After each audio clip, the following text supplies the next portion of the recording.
So what we're going to be doing today is we're going to be doing a demonstration on convection currents. Now we have two sources right now. We have our cold source, which is represented by a mug full of snow. And then we're going to have our hot source, which is going to be represented by a mug filled with boiling water. So as we can see right here, this is going to be a color changing mug. So when you put in something hot, the color will change. Now, convection currents are based on density, and it's based on the concept that hot things have a lighter density, so they're going to rise, and cold things have a higher density, so they're going to sink.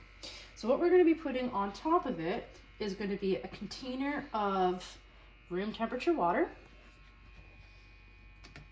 And to show the currents, we are going to put a drop of blue food coloring and a drop of red food coloring at the bottom of both of the containers.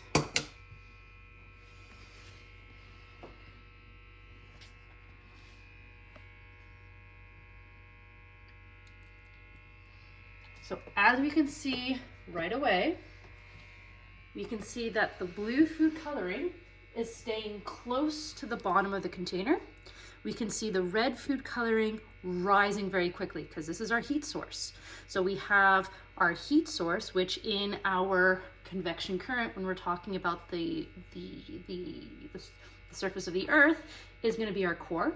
It's heating up our magma in the mantle, and that's causing that to rise. Now, once it hits the surface, we can see that it is spreading out.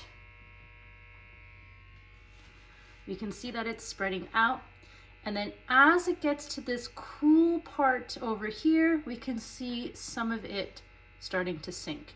Now we can see this blue cold current staying at the bottom, and it's staying pretty much centralized in one area because when a substance gets hot, it becomes less dense because our particles are vibrating faster. And because they're vibrating faster, they spread out more. And remember, density is mass per unit volume. So if our particles are spreading out more, they're going to have a lower density and it's going to rise. We can see that we have no more of this red food coloring at the bottom anymore. It's all risen.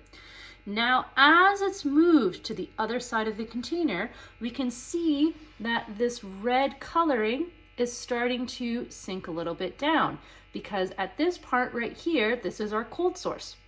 Now, in our Earth structure, our cold source would be the crust. So as the magma is staying on top of the crust, it's cooling down, cooling down. So here, our particles are becoming closer together. So as they're becoming closer together, our density is rising, and we can see that the food coloring is starting to fall. Now we'll notice this blue food coloring is pretty much stayed centralized right on top of our cold source, because again, cold items have a higher density because the particles are vibrating less. And if the particles are vibrating less, they are going to be accumulating closer together, which is therefore going to be increasing its density.